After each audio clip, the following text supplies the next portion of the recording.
У меня вот такой вопрос, да, вот проведение таких международных кочующих фестивалей этномоды, оно вот вообще что-нибудь дает для нашего региона, для развития?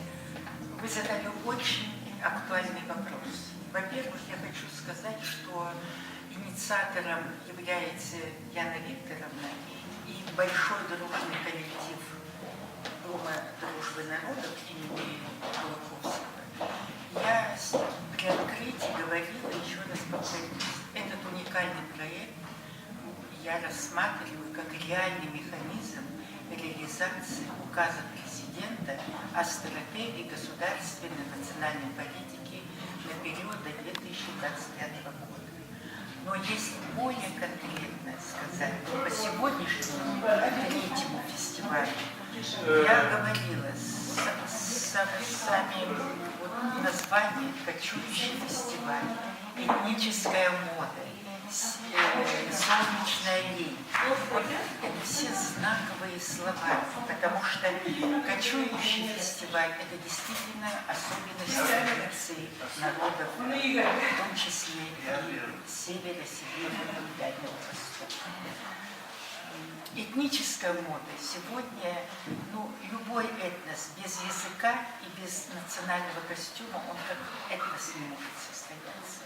Солнечная лень – это удивительное найденное название. Оно характеризует именно регион.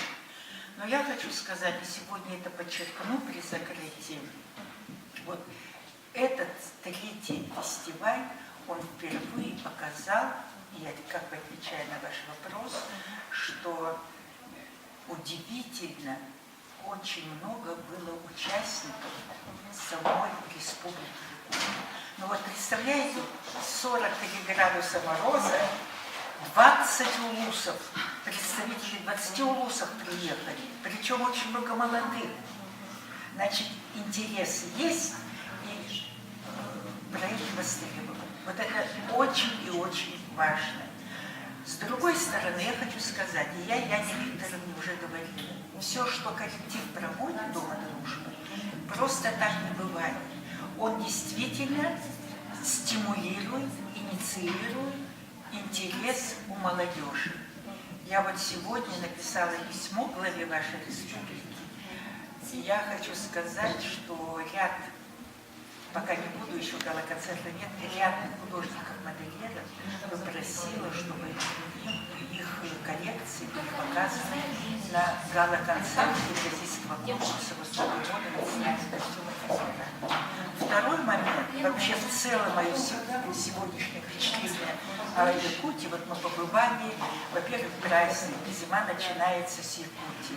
Вы посмотрите, сколько много показов моделей именно детей. И у нас на конкурсе участвовали дети, в том числе я их рассматриваю как социально значимые проекты, потому что участвовали специализированные школы-интернат, маленькие детишки, но что меня больше поразило, ребята, мальчики, подростки. Вот в этом особенность проекта. И название тоже, вот вы сказали, да, очень символичное. Очень. Во всяком случае, солнечная лень, я уже даже не буду привязывать к региону, само слово солнечный, он сразу вызывает улыбку, оптимизм. Ну а лень – это символ, будем говорить, дальневосточного региона. Это тоже очень актуально. А вот сама вот этномода, да, которая вот, если посмотреть на весь мир, да, сейчас какая тенденция? Вообще, вы знаете, многие специалисты отмечают, что ни экономические санкции, ни какие-то сложности в межгосударственных отношениях, не меняющийся миропорядок, не это характеризует 21 век. Рост этнического самосознания. И поэтому сама эта мода, где бы она ни проходила, она, безусловно, воспитывает, она, безусловно, направляет на воспитание уважения, патриотизма к своей нации. А как художник-модельер, как творческие люди, этника это всегда является тем кладезем, откуда черпается все творчество. Потому что даже вот наши мэтры во Франции, когда проводят высокую моду, в Италии, всегда побеждают что?